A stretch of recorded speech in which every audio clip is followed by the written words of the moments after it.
अगर हम बात करते हैं A to Z के मतलब हमने प्रोसेस स्टार्ट कहाँ से करवाना है और कहाँ तक हमारा एंड हो सकता है, तो जो आप सबका सबसे पहले जो आपका मेन काम है वो है आपके डॉक्यूमेंट्स का। मोस्टली जो स्टूडेंट्स होते हैं वो शिकायत करते हैं जी हमने अप्लाई किया अपने वीज़े के लिए लेकिन वो रिजेक्ट हो गया। तो रिजेक्शन किन बेसिस पे होती है? अगर हम बात करें वीज़ा रिजेक्शन की, तो इसमें जो सबसे बड़ा मसला आता है वो आता है फ्रॉडलेंट ऑफ डॉक्यूमेंट्स का, कि बैंक स्टेटमेंट आपने प्रोवाइड की, एजुकेशनल डॉक्यूमेंट्स प्रोवाइड।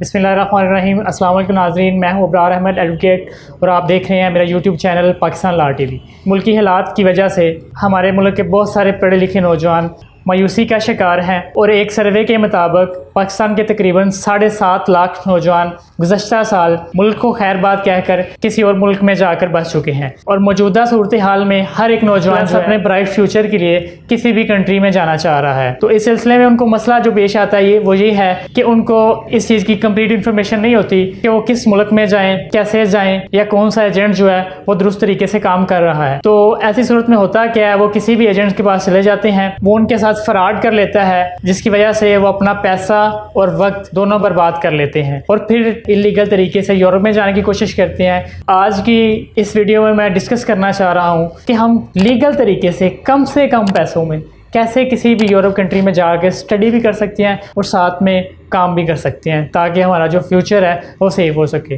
जी नाजरीन, इस वक्त हम मौजूद हैं मुबशर साहब के साथ। हम इनसे जानने की कोशिश करेंगे कि किसी भी मुल्क के अंदर जाने के लिए जो लीगल प्रोसीजर है वो क्या है, हम किन किन मराहल से गुजर के एक लीगल तरीके से किसी भी मुल्क के अंदर जाके अपनी स्टडी प्लस वर्क कर सकते हैं। जी अस्सलाम वालेकुम सर। जी वालेकुम अस्सलाम। जी हम जो ना इसमें स्टेप बाय स्टेप चलेंगे। मेरा इस वीडियो को रिकॉर्ड करने का मकसद ये है, कोई भी बच्चा जो बाहर जाना चाह रहा है स्टडी के लिए मुल्की हालात को देख कर इस वीडियो को ऐसे लेके चलेंगे जैसे किसी कंसल्टेंट के पास गया है, वो उसको प्रॉपर गाइडलाइन मिले, मतलब उसका कोई क्वेश्चन माइंड में रह ना जाए। तो सबसे पहले तो मुझे आप ये बताएं, मौजूदा मुल्की सूरत हाल को मद्देनजर रखते हुए, जैसा कि आपको पता है कि हमारे मुल्क में जो नौजवान जो हैं वो बाहर जाना चाह रहे हैं, वो सिर्फ स्टडी के लिए नहीं जाना चाह रहे, साथ में वर्क भी करना चाहते। तो कौन कौन से ऐसे ममालिक हैं आपकी नज़र में अच्छे जहाँ पे हम जाकर स्टडी भी कर सकते हैं और साथ में वर्क भी कर सकते हैं? ठीक है, आपका बहुत अच्छा क्वेश्चन है। इसमें आपको जवाब देता हूँ कि जितने भी ममालिक हैं, जैसे हम बात करते हैं बरतानिया की या कनाडा की बात करते हैं, ऑस्ट्रेलिया है या अमेरिका है या यूरोपियन कंट्रीज़ हैं, इन सब में आपको क्या करते हैं, वहाँ पे पढ़ते भी हैं, साथ में आपको हर कंट्री क्या करता है at least 20 to 30 hour per week वहाँ पे आप काम कर सकते हैं लीगली। जिसमें आप क्या करते हैं कि वहाँ पे पढ़ते भी हैं, साथ में आपको अपॉर्चुनिटी मिलती है कि वहाँ पे कुछ ना कुछ अर्न करके अपनी लिविंग कॉस्ट या अपनी ट्यूशन फी को वहाँ पे आप बेयर कर सकते हैं। अगर ऑस्ट्रेलिया की बात करें तो वो पॉपुलर डेस्टिनेशन है, लेकिन वहाँ पे मसला क्या आता है स्टूडेंट्स को कि जिनका स्टडी गैप है, फॉर एग्जाम्पल स्टडी मैंने कंप्लीट किया 18 में, अब हो गया 23 में अप्लाई करता हूँ तो देयर अ प्रोबेबिलिटी कि मेरा वीज़ा रिजेक्ट हो जाएगा ऑस्ट्रेलिया में। लेकिन वही प्रोफाइल आप यूके में लेके जाएँ तो यूके आपको वेलकम करता है, 100% वीज़ा लग रहा है, और वहाँ पे क्या हो रहा है कि आपको 20 आवर्स पर वीक लीगली मिल भी रहे हैं और साथ में आपका ये 1 साल का स्टडी वीज़ा है। उसके बाद जब आप कंप्लीट कर लेते हैं फिर आपको एक्सटेंडेबल है कि 2 साल आपको पोस्ट स्टडी वर्क वीज़ा मिलेगा कि वहाँ पे आप 2 साल मजीद काम करें और अपने लिए जॉब ढूंढें। अगर आपको जॉब मिलती है और आपने विद जॉब 5 ईयर्स वहाँ पे स्पेंड करने हैं तो देन फिर क्या होता है कि आप एलिजिबल हो जाते हैं कि आपको वहाँ पे परमानेंट रेजिडेंसी के चांसेस हैं आपके। इसके अलावा कनाडा भी है, वहाँ पे आप चले जाएँ, उसके एक्सपेंसेस थोड़े से ज़्यादा हैं कनाडा के। यूके में अप्रॉक्सीमेटली 20 लाख 25 लाख 30 लाख में हम चले जाते हैं, ऑस्ट्रेलिया 25 से 30 लाख है, और कनाडा जो है ना जिसकी रेशो बहुत अच्छी है ना 40 लाख से 45 lakh, even though 5 million cost आती है। लेकिन कनाडा का बेनिफिट ये है कि वहाँ पे अनलिमिटेड वर्किंग आवर्स आपको मिलते हैं, साथ में कनाडा आपको कभी डिपोर्ट नहीं करता। लेकिन यूके में क्या होता है, अगर आप इलीगल हो जाते हैं तो you have to come back to your home country. इसी तरह ऑस्ट्रेलिया में भी क्या करना पड़ता है, आपको कोई ना कोई रेलेवेंट इदारा या रेलेवेंट प्लेस ढूंढनी पड़ती है जहाँ पे क्या करें आपको सर्वाइव करना है। इन अदर केस आपको वापस आना पड़ेगा, लेकिन कनाडा इस हवाले से बेहतरीन है। और अगर हम बात करते हैं यूरोप में, तो यूरोप में मोस्टली यूनिवर्सिटीज़ अगर बात करें कॉस्ट इफेक्टिव की, तो इटली में काफ़ी अच्छी आपको शानदार स्कॉलरशिप्स मिलती हैं, वहाँ पे अप्लाई कर सकते हैं। जर्मनी में स्कॉलरशिप आपको मिलती हैं, कुछ अदर यूरोपियन कंट्रीज़ भी हैं। और लास्टली हम बात करते हैं यूएसए की। तो यूएसए भी एक बहुत पॉपुलर डेस्टिनेशन है, वहाँ पे भी बहुत अच्छे स्टूडेंट जाते हैं। वीज़ा का जो मेन जो वहाँ पे स्टैंडर्ड रिक्वायरमेंट है वो ये है कि आपका वीज़ा इंटरव्यू होता है। अगर आप वीज़ा इंटरव्यू पास कर लेते हैं तो इसका मतलब ये है कि आपको इनिशियल 5 साल का एंट्री परमिट मिलता है यूएसए का, स्टडी भी करें वहाँ पे काम भी करें। तो ये बेसिकली एक लीगल वे है जिसको स्टूडेंट फॉलो कर सकते हैं और अपने बजट के मुताबिक एरिया को सेलेक्ट कर सकते हैं, अपना कैरियर बना सकते हैं। जी मुबशिर साहब, मुझे ये बताएं कि जो आपने जिन ममालिक का जिक्र किया है, ये ममालिक कौन कौन से ऐसे कोर्सेज हैं जो ऑफ़र करते हैं? यहाँ पे अगर कोर्सेज़ की बात की, जो कोर्सेज़ पूरी वैरायटी अवेलेबल है वहाँ पे, लेकिन एक बात ये है कि वहाँ पे मेडिकल कोर्सेज़ इन कंट्रीज़ में बहुत ज़्यादा एक्सपेंसिव हैं, जिनमें हम आम पाकिस्तानी लोग उसको बेयर नहीं कर सकते। लेकिन business, law, engineering, mechanical engineering, या आप बात करते हैं लाइक आर्किटेक्चर है या डिज़ाइनिंग की बात करते हैं, तो इस तरह के कोर्सेज जो है ना हर कंट्री में अप्रॉक्सीमेटली आपको मिलेंगे। मैनेजमेंट, बिजनेस, एचआर, ये जितने भी बाकी रेलिवेंट कोर्सेज हैं वो सारे के सारे मिलेंगे, साथ में मेडिकल भी। लेकिन जो मेडिकल है वो हम लोग उसको बेयर नहीं कर सकते, क्योंकि वहाँ पे सालाना जो फीस है 50 लाख पाकिस्तानी रुपीज़, या इवन तो 70 लाख रुपये, 80 लाख रुपये इनिशियल जो 1 साल की फ़ीस है वहाँ पे, तो वो हम लोग बेयर नहीं कर सकते।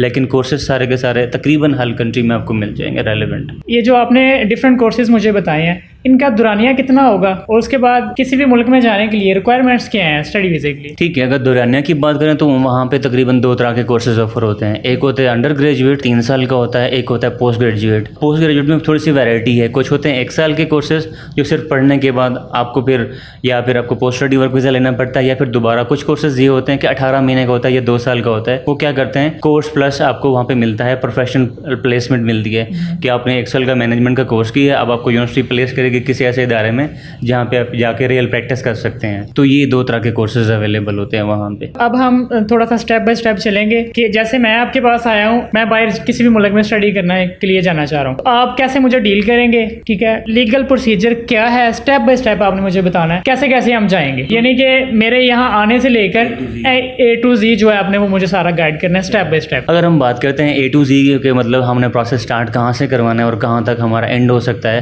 तो जो आप सबसे पहले जो आपका मेन काम है वो है आपके डॉक्यूमेंट्स का, कि आपने अपने डॉक्यूमेंट्स अरेंज करने हैं। आप किसी भी एजेंट के पास जाते हैं या मेरे पास आते हैं तो मैं क्या करूँगा, आपको एक लिस्ट दूंगा डॉक्यूमेंट्स की, कि एजुकेशन डॉक्यूमेंट्स है, CV है, वर्क एक्सपीरियंस है, इंग्लिश टेस्ट है, पासपोर्ट है। ये डॉक्यूमेंट सारे लेके मैं अब क्या करता हूँ, तो सबसे जो पहला प्रोसेस होता है वो यूनिवर्सिटी में अप्लाई करने का होता है।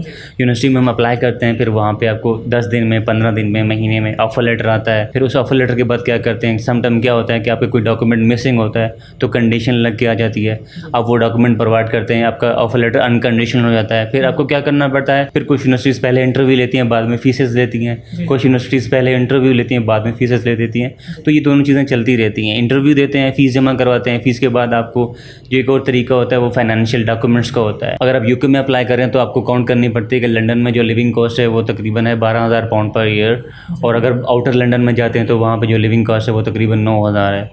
तो आप अगर लंदन में जा रहे हैं तो उसकी बैंक स्टेटमेंट डिफरेंट तरीके से बनवाएंगे, लेकिन जो बैंक स्टेटमेंट की यूके की रिक्वायरमेंट है वो तकरीबन 2 महीने की ओवरऑल होती है, जिसमें 28 दिन के लिए आपकी मैच्योर होती है, जिसके बाद पे यूनिवर्सिटी आपको कैश लेटर देती है, फिर आप वीज़ा अप्लाई करते हैं।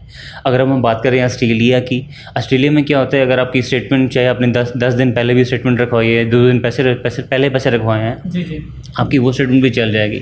लेकिन ऑस्ट्रेलिया में क्या करना पड़ता है, आपको सोर्स ऑफ इनकम शो करनी पड़ती है कि आपके पास आया 60 मिलियन या 70 मिलियन कहाँ से आया है, सेल डीड है, रेंट डीड है, आपके पास प्रॉपर्टी थी या आपका बिजनेस है, आपको पूरा ट्रैक रिकॉर्ड दिखाना पड़ता है। लेकिन यूके इस तरह के कोई डॉक्यूमेंट आपसे नहीं मांगता, ये एक बेहतरीन चीज़ है यूके की।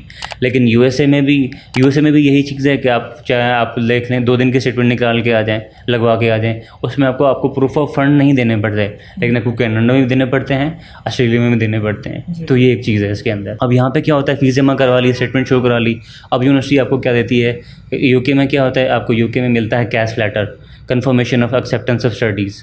आपको ऑस्ट्रेलिया में CEO मिलता है। अगर आप अमेरिका में अप्लाई करते हैं तो वहाँ पे आपको I-20 मिलता है। अगर आप या कनाडा में अप्लाई करते हैं वहाँ पे लेटर ऑफ एक्सेप्टेंस मिलता है, LOA मिलता है। तो जब ये लेटर आपको मिल जाता है किसी भी कंट्री से तो फिर आप वीज़ा अप्लाई करते हैं। अब यूके का जो टर्नओवर है वहाँ पे क्या है, 10 से 15 दिन में वीज़ा आता है। ऑस्ट्रेलिया का 15 दिन का भी महीना लग जाता है। यूएसए का आपका इंटरव्यू के दौरान आपको पता लग जाता है कि वीज़ा लगा नहीं लगा। एंड देन जब आप बात करते हैं कनाडा की, वो तकरीबन 6 से 8 हफ्ते लेते हैं आपकी वीज़ा डिसीजन के अंदर। जब आपको वीज़ा मिल जाता है किसी भी कंट्री का तो फिर आप ट्रैवल कर सकते हैं किसी भी कंट्री के अंदर। तो ये एक मुकम्मल प्रोसेस है किसी भी कंट्री के हवाले से कि क्या क्या स्टेप्स होते हैं, किस तरह से हम फॉलो करते हैं। तो आपने फ़ीस का जिक्र किया है, यूनिवर्सिटीज़ की जो हमने बाहर पे करनी होती हैं, तो क्या वो सारी फीसेस हमने यहाँ से पे करके जाना होता है 2 साल 3 साल का जितना हमारा कोर्स है, या हमने कितनी पे करके जानी होती है? हाँ, अगर हम बात करते हैं कि हमने कितनी फ़ीस यहाँ से जमा करवानी है, तो हर यूनिवर्सिटी का अपना रिक्वायरमेंट है, कंट्री का भी। लेकिन जैसे ऑस्ट्रेलिया है, वहाँ पे आपकी साल की फ़ीस 25,000 ऑस्ट्रेलियन डॉलर है, तो आपको तकरीबन उसका 50% यहाँ से पे करके जाना पड़ेगा। अगर आप कनाडा में अप्लाई करते हैं तो आपको 1 साल की फ़ीस यहाँ से दे के जानी पड़ती है। अमेरिका में भी 50% आपकी कोर्स फ़ीस आपको पे करनी पड़ती है। लेकिन यूके में क्या होता है, यूके में हर यूनिवर्सिटी की अपनी रिक्वायरमेंट है। कोई कहते हैं कि 30% जमा करवाएं, कोई कहते हैं 50% जमा करवाएं, कोई कहते हैं 70% जमा करवाएं। इसका जमा कराने का बेहतरीन तरीका ये है कि अपने ही या अपने फादर के अकाउंट से या मदर के अकाउंट से आप खुद जाके ट्रांसफ़र कराएं। अगर आपको कह रहा है एजेंट कि आप पैसे मुझे दें, मैं आपके जमा करवा के देता हूँ, तो इसका मतलब है देयर इज़ अ एम्बिग्विटी कि आपके साथ फ्रॉड हो रहा है, कि आपसे वो 10,000 लेके वो 8,000 जमा करवा देगा या कुछ और कर सकता है। तो बेहतरीन तरीका ये है कि आपने कोई भी फ़ीस जमा करवानी है तो अपने हाथों से अपने ही अपने ही बैंक अकाउंट के ज़रिए यूनिवर्सिटी को डायरेक्टली आप सबमिट करवाएं। एजेंट को फ़ीस नहीं दे सकते। अगर आप देंगे तो इसका मतलब ये है कि आप फंस सकते हैं, कि आपके साथ फ्रॉड हो सकता है इस हवाले से। अच्छा, मुझे सब ये बताएं कि मैंने यहाँ से मतलब किसी यूनिवर्सिटी में एडमिशन लिया, हाफ फीस मैंने पे कर दी, वहाँ पे चला गया, मैंने कोई एक सेमेस्टर पढ़ा जिसकी मैंने फ़ीस पे की हुई थी। इन केस वहाँ पे कुछ हालात मेरे ऐसे बन गए, ना मैं यहाँ से पैसे मंगवा सकता हूँ, ना वहाँ पे मुझे कोई जॉब शॉब मिली है, तो फिर मेरे साथ क्या होगा वहाँ पे? क्या मुझे डिवोर्ट कर दिया जाएगा, या क्या वहाँ पे प्रोसीजर है उनका? इसमें तरीका ये होता है कि फॉर एग्जांपल आपने यहाँ से 50% फ़ीस पे कर दी थी, 50% आपकी रहती है, तो वहाँ पे यूनिवर्सिटीज़ बहुत ज़्यादा अच्छी फ्लेक्सिबल होती हैं कि आपको इवन दो पर मंथ भी आप 500-800 पाउंड वहाँ पे जमा कराना शुरू कर देते हैं कि मेरे फाइनेंशियल जो है ना, या मुझे रिलैक्सेशन चाहिए, मुझे इंस्टॉलमेंट मल्टीपल कर दें, तो यूनिवर्सिटी वो भी कर देती हैं। और इनकी सब कम्प्लीटली जमा नहीं कराते तो यूनिवर्सिटी आपको लेटर देती है कि नोटिस देती है कि आप अपनी फ़ीस जमा कराएँ। अगर नहीं करते अनटिल एंड एट लीस्ट, तो फिर क्या करती है यूनिवर्सिटी आपको 60 डेज़ का नोटिस देती है कि आप 60 दिन के अंदर इस कंट्री से अपने कंट्री वापस चले जाएं, या फिर यूनिवर्सिटी में फ़ीस जमा करा के अपने कोर्स को स्टार्ट करें। यानी कि फ़ीस के रिलेटेड जो भी हम यहाँ से कमिट करके गए होते हैं यूनिवर्सिटी के साथ, उसके अंदर बाद में जाके उन कंडीशंस को हम चेंज करवा सकते हैं, एप्लीकेशंस वगैरह दे। आपको इंस्टॉलमेंट मिल सकती हैं, इंस्टॉलमेंट लेके आप प्रोसेस करवा सकते हैं, लेकिन आपको फ़ीस माफ़ नहीं हो सकती, जो कि मैं आपको पे तो करनी है, but it can be like relaxation from the university to give you like further time to pay. मतलब ड्यूरेशन आप जमा कर सकते हैं 500 पाउंड 800 पाउंड जमा कर दे पर मंथ के, तो ये भी कुछ यूनिवर्सिटीज़ आपके साथ रिलैक्स हो जाती हैं अपॉन योर रिक्वेस्ट। अगर उनका जो हायर डिपार्टमेंट है वो क्या कर सकता है, अप्रूव कर देता है आपके इस एप्लीकेशन को। तो जी सर, अगर मैं वहाँ पे किसी कोर्स में, फ़र्ज़ करें मैं यूके चला गया हूँ स्टडी के लिए, मेरा 2 साल का कोर्स है, मैंने वो 2 साल का कोर्स कर लिया, ठीक है, उसके बाद मैं मज़ीद चाह रहा हूँ कुछ और वहीं पे रह के पढ़ना, तो क्या वहीं पे रहते हुए मैं अपना वीज़ा एक्सटेंड करके किसी और यूनिवर्सिटी में वहीं पे एडमिशन ले सकता हूँ? अब वहाँ से एडमिशन तो ले सकते हैं, लेकिन आपको करना ये पड़ेगा कि आपको एग्जिट करके फिर दोबारा वीज़ा अप्लाई करना पड़ेगा, क्योंकि आप जो मेनली गए हुए हैं वो 2 साल का स्टडी वीज़ा है आपका, वो कंप्लीट हो गया है। तो एक्सटेंड आगे आपको मिल सकता है पोस्ट स्टडी वर्क वीज़ा। उसमें अगर आप पढ़ना शुरू करेंगे तो फिर आपको जब अगली डिग्री ख़त्म करेंगे ना, दोबारा पोस्ट स्टडी वर्क वीज़ा नहीं मिलेगा आपको। या तो आप वापस आके दोबारा अप्लाई कर सकते हैं, या फिर दोबारा क्या हो सकता है वहाँ से कोई और कोर्स इनरोल करेंगे तो उसकी रिक्वायरमेंट यूके में डिफरेंट है और वहाँ के लॉज डिफरेंट हैं, तो वहाँ पे आपको फॉलो करनी पड़ती हैं। मोस्टली जो स्टूडेंट्स होते हैं वो शिकायत करते हैं जी हमने अप्लाई किया अपने वीज़े के लिए लेकिन वो रिजेक्ट हो गया, तो रिजेक्शन किन बेसिस पे होती है? अगर हम बात करें वीज़ा रिजेक्शन की, तो इसमें जो सबसे बड़ा मसला आता है वो आता है फ्रॉडलेंट ऑफ डॉक्यूमेंट्स का, कि बैंक स्टेटमेंट आपने प्रोवाइड की, एजुकेशनल डॉक्यूमेंट्स प्रोवाइड किए, या जो ऐसी इन्फॉर्मेशन प्रोवाइड की जो कि अननेसेसरी थी, अनरेलेवेंट थी, आपने प्रोवाइड कर दी। जब एम्बेसी ने उसको देखा और वो कन्फ्यूजन क्रिएट की उसने, तो फिर उसके बिहाफ पे क्या हो सकता है, आपका वीज़ा रिजेक्ट हो जाता है। लेकिन यूके में आजकल 100% वीज़ा लग रहा है। ऑस्ट्रेलिया में रिजेक्शन के चांसेस आ रहे हैं कि वो एक मतलब सिंपल से लगा देते हैं कि ये क्लास की वजह से क्या हो रहा है, आपका वीज़ा नहीं लग रहा। लेकिन जो मेन गलती क्या हो सकती है वीज़ा रिजेक्शन की, वो क्या है कि आपने फेक डॉक्यूमेंट या मिसकंडक्ट किया है, या किसी डॉक्यूमेंट को एडिट करके दोबारा आपने सबमिट कराया है, एंड देन उन्होंने आपने अपनी बैंक स्टेटमेंट एडिट कर ली है। और क्या करता है कि समटाइम एम्बेसी के पास एक्सेस होता है कि वो अपने बैंक में कॉल करे और पता करे कि ये स्टेटमेंट इस बंदे के अकाउंट में रखी हुई है कि नहीं रखी हुई, ये डॉक्यूमेंट है, फॉर एग्जाम्पल आपने आइल्स किया है तो वो इट कैन बी वेरीफाइड। तो इस तरह के डॉक्यूमेंट्स अगर आपके फेक हैं तो फिर भी है प्रोबेबिलिटी ऑफ रिजेक्शन या मिस इन्फॉर्मेशन हो सकती है या इनकम्प्लीट इन्फॉर्मेशन हो सकती है, जिसकी वजह पे आपका वीज़ा रिजेक्ट हो जाता है। अच्छा सर, ये बताएं कि जो रिजेक्शन होती है, जैसे आपने बताया कि सारा प्रोसीजर कंप्लीट होने के बाद यूनिवर्सिटीज़ हर मुल्क के जो होते हैं अपने रूल्स के मुताबिक एक लेटर सेंड करती हैं जिनके आपने नाम भी डिफरेंट लिए। तो क्या उन लेटर्स, फाइनल लेटर के आ जाने के बाद जब हम एम्बेसी जाते हैं, क्या एम्बेसी में जाने के बाद भी रिजेक्शन आ सकती है या रिजेक्शन उससे पहले आती है एम्बेसी के आने से? बेसिकली रिजेक्शन पहले अगर आती होती तो फिर क्या होता है, आप फीस जमा कराने, जब आप फीस जमा करवाते हैं तब कोई डॉक्यूमेंट आपका पकड़ा जाता है तो फिर यूनिवर्सिटी उसी टाइम रिजेक्ट कर देती है, तब आप वीज़ा अप्लाई कर ही नहीं सकते। एक तो ये रिजेक्शन होती है। दूसरा ये होता है कि आपके डॉक्यूमेंट्स या उनकी कैपेबिलिटी इतनी अच्छी नहीं है, उनकी परसेंटेज इतनी अच्छी नहीं है, या आपका इंटरव्यू जो यूनिवर्सिटी का समटाइम होता है वो पास नहीं कर पाते, तो फिर आपको यूनिवर्सिटी वहाँ पर रिजेक्ट कर देती है, फिर आपके फर्दर एक्सपेंसेस नहीं होते। और इन केस अगर आपका एम्बेसी रिजेक्ट करती है तो फिर आपकी एम्बेसी फ़ीस, उससे जो रेलिवेंट आपने कुछ ना कुछ पे किया होता है वो क्या होता है, आपका पूरा का पूरा ज़ाया हो जाता है। अगर आपको यूनिवर्सिटी रिजेक्ट कर देती है तो फिर आपने यूनिवर्सिटी को अगर कोई फ़ीस पे की हो तो क्या करते हैं, अगर आपकी कोई गलती ना हो किसी वजह से, आपके डॉक्यूमेंट्स में मिसिंग है या आपका इंटरव्यू फेल हो गया, तो यूनिवर्सिटी आपको जितनी अपनी फ़ीस जमा कराई हुई है वो 100% रिफंड करती है। यानी कि अगर यूनिवर्सिटी ने फ़ीस ले ली, सारा कुछ कंप्लीट प्रोसीजर हो गया, एम्बेसी ने अगर रिजेक्ट कर दिया, तो जो फ़ीस हमने यूनिवर्सिटी को पे की है वो हमारी ज़ाया चली जाएगी? नहीं, आपकी फ़ीस ज़ाया नहीं जाती। In case and any case कि आपके डॉक्यूमेंट्स जो है ना उनमें कोई मसला नहीं आया, कि आपने उनके साथ टेम्परामेंट नहीं की, आपने फ्रॉड नहीं किया, कि उनको पता लगता है कि आपने यूनिवर्सिटी को जो डॉक्यूमेंट दिए हैं वो डिफरेंट थे, जब आपने वीज़ा अप्लाई किया वो डिफरेंट है, तो वीज़ा ऑफिसर ने आपकी असाइनमेंट, आपने क्या किया, आपका वीज़ा रिजेक्ट कर दिया। अब आप यूनिवर्सिटी कहते हैं मुझे वीज़ा रिफ्यूज़ल दिखाएं, आपको किस वजह से आया। जब यूनिवर्सिटी को भेजो, यूनिवर्सिटी कहते हैं ये तो डॉक्यूमेंट आपने मुझे प्रोवाइड ही नहीं किया था जो आपने एम्बेसी में दिया है, तो क्या हो सकता है, तो इसी वजह से यूनिवर्सिटी फिर क्या कहेगी, I am not able to respond like refund you. क्यों? क्योंकि आपने मेरे साथ और एम्बेसी के साथ फ्रॉड किया। तो इस वजह से क्या हो सकता है कि आपको रिफंड नहीं मिलेगा। इन एनी केस कोई जनरल रिक्वायरमेंट है, कोई मतलब कोई पॉलिसी चेंज हुई है, तो फिर आपका टोटल यूनिवर्सिटी को जो आपने पे किया हुआ है वो आपका रिफंडेबल होता है। और पाकिस्तान में मोस्टली जगह जगह पे जो है ना फ्रॉड हो रहा है लोगों के साथ, तो थोड़ा सा गाइड करें कि अगर हमने वीज़ा वगैरह हम लगवाना चाह रहे हैं तो हमें किसी बंदे के पास जाने से पहले कौन कौन सी ऐसी चीज़ें हैं जो देखनी चाहिए कि ये बंदा काबिल है और ये रियल काम कर रहा है? हाँ, अगर आपने पहचान करने के कौन से लोग हैं जो बिल्कुल रियल प्रोसेस कर रहे हैं, तो आपको क्या करना चाहिए, आपको थोड़ी सी खुद भी रिसर्च करनी चाहिए। आप किसी एक एजेंट पे बस जाके उधर बैठ ना जाएं, आप 2 से 3 लोगों को देखें, उनसे जाके बात करें, प्रोसीजर पूछें, आपको खुद से पता लगना शुरू हो जाएगा कि ये बंदा सीधी सीधी बात कर रहा है या ये बंदा मुझे घुमा रहा है। जैसे मैंने आपको पहले बात की कि एजेंट कहता है फ़ीस मुझे दे, मैं आपकी पे करता हूँ, या आप एजेंट कहता है कि आप खुद जाके जमा करवाएं, तो इसमें क्या फ़र्क है? जो कहते हैं ना मुझे दें, इसका मतलब क्या है कि वो बंदा आपको चीट कर सकता है, आपके साथ फ्रॉड कर सकता है। और इधर वो बंदा जो अपनी बातों के साथ 100% कह रहा है कि आपका ये सारा प्रोसीजर होगा, आप सारे डॉक्यूमेंट खुद प्रोवाइड करेंगे, सारा कुछ मैं आपको गाइड करूँगा, इसका मतलब क्या है कि वो आपका रियल में प्रोसेस करवा रहा है और वहाँ से आपको फ्रॉड नहीं हो सकता। सर लास्ट में मेरा ये क्वेश्चन है कि आपको पता है मुल्की हालात की वजह से बहुत सारे तलीम याफ्ता नौजवान जो हैं वो फिर पैसों की कमी की वजह से गैर कानूनी तरीके से जो है यूरोप जाने की कोशिश करते हैं। पिछले दिनों में एक हादसा भी हुआ है। तो मैं ये जानना चाह रहा हूँ कि कम से कम जो सबसे सस्ता है जहाँ पे जाके हम कोई अपना फ्यूचर बना सकते हैं, वो कौन सा ऐसा मुल्क है जहाँ पे हमें जाना चाहिए और उस पर टोटल एस्टिमेटली कितना खर्चा आ जाएगा? मतलब हमें भी बहुत ज़्यादा अफसोस हुआ है कि रिसेंटली इटली में कुछ नौजवान इलीगल तरीके से जाते हुए मारे गए हैं।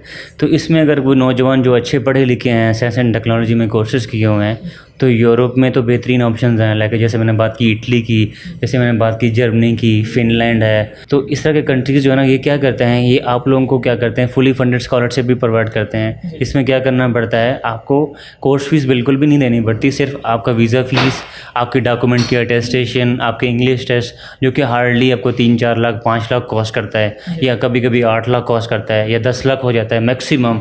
इसमें क्या कर सकते हैं, आप इन कंट्रीज़ में ट्रैवल कर सकते हैं। यूके में भी कुछ स्कॉलरशिप्स आती हैं, कुछ यूनिवर्सिटीज़ जो फुली फंडेड स्कॉलरशिप देती हैं।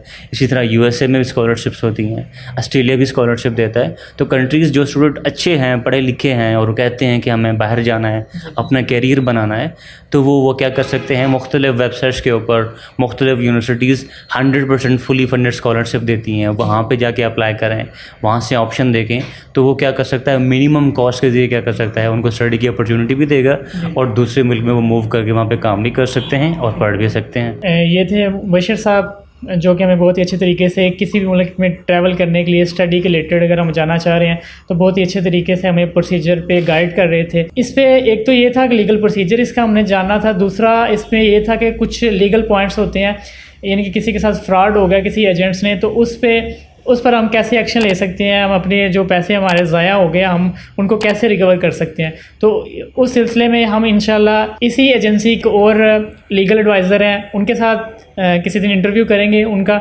और उनसे ये सारी लीगल टर्म्स जो हैं वो जानेंगे, ताकि अगर किसी के साथ इसी तरह का कोई मसला पेश आया हुआ है, वो परेशान है, उनको भी रहनुमाई मिल सके। तो उम्मीद करता हूँ आज की जो वीडियो है आपके लिए बहुत इन्फॉर्मेटिव होगी। मज़ीद इसी तरह की वीडियोज़ देखने के लिए हमारे चैनल को सब्सक्राइब करें। मिलते हैं नेक्स्ट वीडियो में। अल्लाह हाफिज़।